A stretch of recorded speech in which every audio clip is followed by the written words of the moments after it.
আমি চৈতালি চলে এলাম তোমাদের কাছে একটা নতুন ভিডিও নিয়ে। আমার ভিডিওতে তোমাদের সবাইকে অনেক অনেক স্বাগত। আশা করি তোমরা যে যেখান থেকে দেখছো তোমরা সবাই খুব ভালো আছো।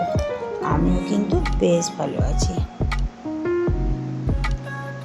আজকের এই যে সুন্দর জায়গাটা দেখছো, এই সুন্দর জায়গাটাই চলো আমরা ঘুরতে যাব, সাথে তোমরাও চলো। দুপুরবেলা খাওয়া দাওয়া করে ফ্রেশ হয়ে রেডি হয়ে বেরিয়ে পড়লাম পাহাড়ের উদ্দেশ্যে। আজকে সকাল থেকে ওয়েদারটা ছিল, সকালবেলা প্রথম বেশ রোদ্দুর হলো, তারপরে কিন্তু খুব বৃষ্টি হয়েছে, তারপরে আবার যখন বেরোচ্ছি দেখো ভালো রোদ্দুর, রীতিমতন রোদ্দুরে গা হাত পা জ্বালা পড়ছে। তার মধ্যে বেরোলাম।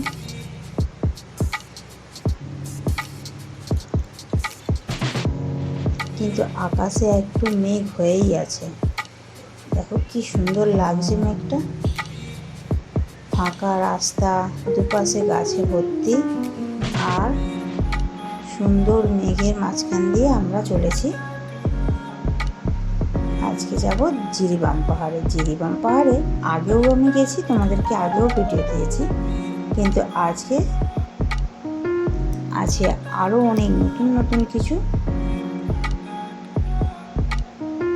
আর খুব মজার কিছু জিনিস আমি তোমাদেরকে আজকে দেখাবো। পাহাড়ে যাওয়ার আগে এই রাস্তাগুলো এত সুন্দর যে একটু ভিডিও না করলে যেন পারি না। দেখো, এটা হচ্ছে বরাক নদী। বরাক নদীরও ভিডিও আগে দিয়েছি, অন্য দিক থেকে তুলেছি, এই দিকটা আলাদা। এই দিক থেকে তুললাম, দেখো ওই নদীতে পুরো জল ভর্তি। শীতকালে যখন জল কমে যায় এই বরাক নদীর ধারে কিন্তু প্রচুর চাষবাস হয়, আর এখন তো জলে ডুবে গেছে।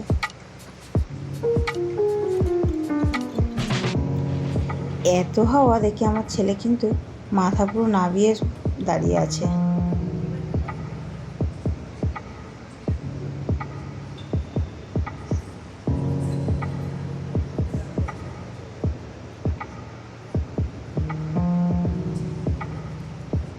এই ফাঁকা জায়গা, সুন্দর জঙ্গল, এইসব দেখতে দেখতে আমরা কিন্তু পৌঁছে যাচ্ছি জিরিবাম। জিরিবাম কিন্তু খুব কাছে না, আমার বাড়ি থেকে অনেকটাই দূরে, প্রায় বাইকে লাগে 2 ঘন্টা।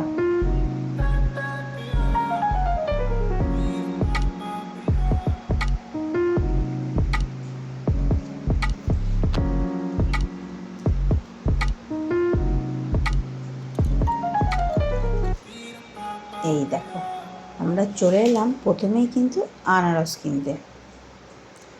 জিরিবাম পাহাড়ের দিকে একটু এগোতেই পাহাড়ের মধ্যেই বিক্রি হচ্ছে, ধারে ধারে প্রচুর আনারস, সিজনিং ফল, মাসকরল সব বিক্রি হচ্ছে। আমি কিন্তু তা থেকেই কিনে নেব আনারস, 4টে আনারস। অনেকেই হয়তো জানো জিরিবাম পাহাড় কিন্তু আনারসের জন্য বিখ্যাত, আর এইখানকার আনারস কিন্তু খুব মিষ্টি এবং সুস্বাদু হয়।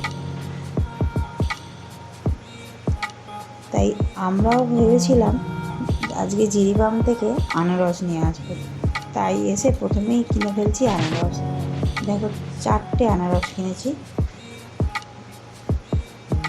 এখানে কিন্তু আনারসও অনেক সস্তা, 4খানা আনারস মাত্র নিয়েছে 100 টাকা, যেটা কিন্তু কলকাতা বা আমাদের শিলচরেও পাওয়া যাবে না।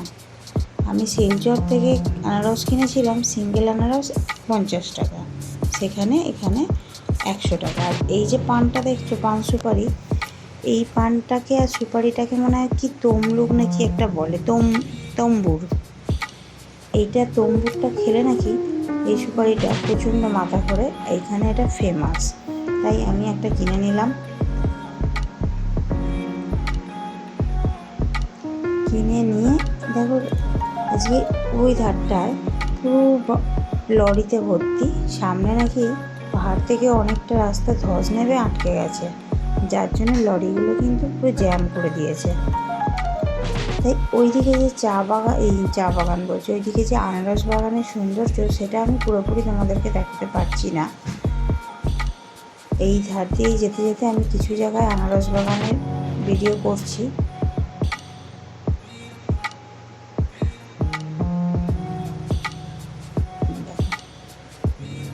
এইখানে বেশি থাকে মণিপুরি মানুষগুলো, কারণ আরেকটু গেলেই তো এটা মণিপুর বর্ডার পড়ে যাবে। আর আমরা যখন কিছুটা এগিয়ে গেলাম পাহাড় দিয়ে, এরপরে কিন্তু আনারস বাগান খুব কম, শুধু কিন্তু জঙ্গল আর জঙ্গল, আর সেটা ঘন জঙ্গল। আমরা এর আগেও এই দিকটা এসেছিলাম, তাই এবারেও আসছি। আগের বারে এসে গাড়ির তেল শেষ হয়ে গেছিলো, যার জন্য এদিকে তেল তোলার জন্য অনেকক্ষণ ঘুরে গেছি। তাই ভাবলাম আজকেও একটু চলে যাই এদিকটা। এই দেখো দেখো কি সুন্দর লাগছে, ঘন জঙ্গল, ফাঁকা জায়গা, চারিদিকে চাষবাস হচ্ছে, জাস্ট অসম লাগছে।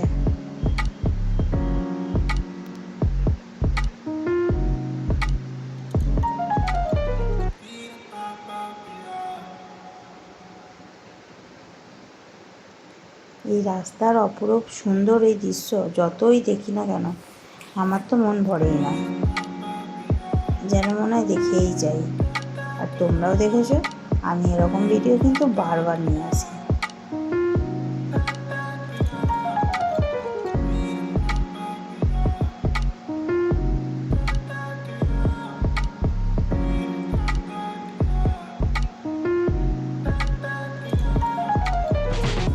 আমরা এখানে আস্তে আস্তে করে খুঁজে বেড়াচ্ছি। এখানে একটা দোকান ছিল, যেখান থেকে আগে গাড়ির তেল কিনতে এসে কেকও কিনেছিলাম। কেকটা ছিল লোকাল কেক। আমি ভেবেছিলাম কেকের প্যাকেটটা তো আমি চিনি না, লোকাল কেক কেমন হবে, সেই জন্য বেশি কিনিনি, দুটো কিনে চলে গেছিলাম। কিন্তু এত সুন্দর খেতে, আমি তো যেই এদিকে এসেছি সেই বলছি ওই দোকানটাতে যাবো ওই কেকগুলো কিনতে, কিন্তু দুর্ভাগ্য কেকগুলো পেলাম না।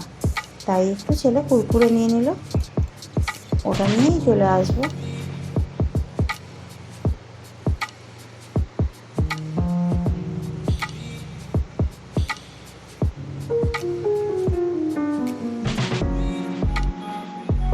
তো ওখানে গিয়ে এবার দেখো, ওখান থেকেই ব্যাক করে নিলাম।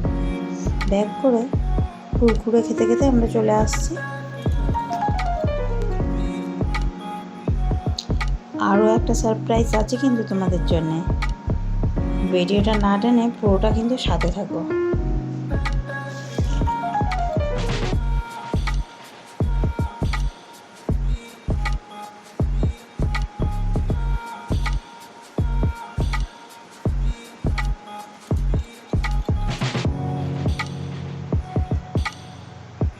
এই দেখো সেই ঘন জঙ্গল, পাশে পাশে আনারসের বাগান আছে। এই পাহাড়ের ওপরে ওপরে আনারস বাগান পুরো ভর্তি।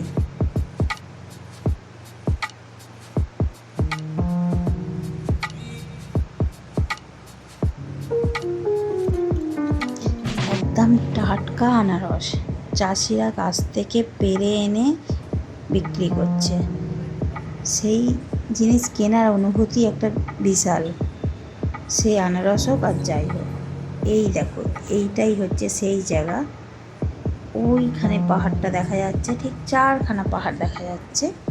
4টে পাহাড়ের ওপারেই রয়েছে কিন্তু আমাদেরই প্রতিবেশী দেশ মায়ানমার। মেঘে ঢাকা এই সুন্দর জায়গাটা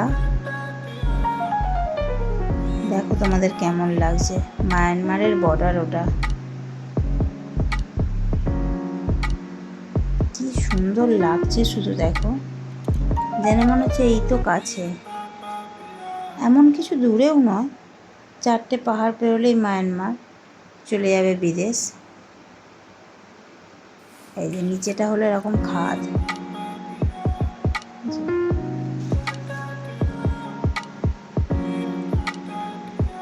তোমাদের কেমন লাগলো এই মায়ানমার বর্ডার অবশ্যই কিন্তু জানাবে।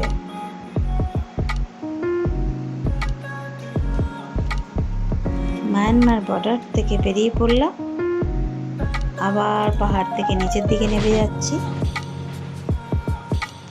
আজকে মেন উদ্দেশ্যের জন্য এসেছিলাম আনারস কেনা, সেটাও হয়ে গেছে, এবং মায়ানমার বর্ডার দেখিয়ে দিলাম। গাছে ঘেরা, মেঘে ঢাকা,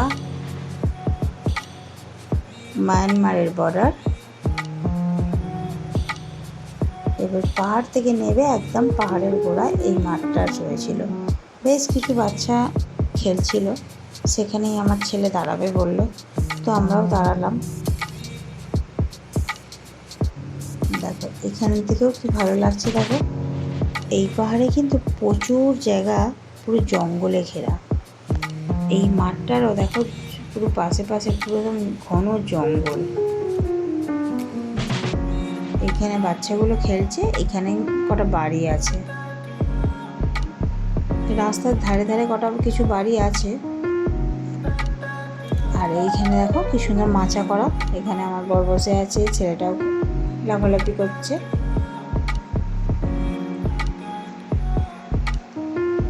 লাস্ট ফেরার পথে দেখিয়ে দিই তোমাদের কি সুন্দর বড় শিব ঠাকুরের মূর্তি করেছে। আগের বার কিন্তু এটা ছিল না। এর ভিডিওটা এই পর্যন্তই। আবার দেখা হবে তোমাদের সাথে পরবর্তী একটা কোনো ভিডিওতে। আর তোমাদের যদি আমার এই ভিডিওগুলো ভালো লেগে থাকে, এই সুন্দর সুন্দর প্রাকৃতিক দৃশ্য অনুভব করতে চাও, তাহলে অবশ্যই লাইক কমেন্ট সাবস্ক্রাইব করে দিও, বেল আইকনটি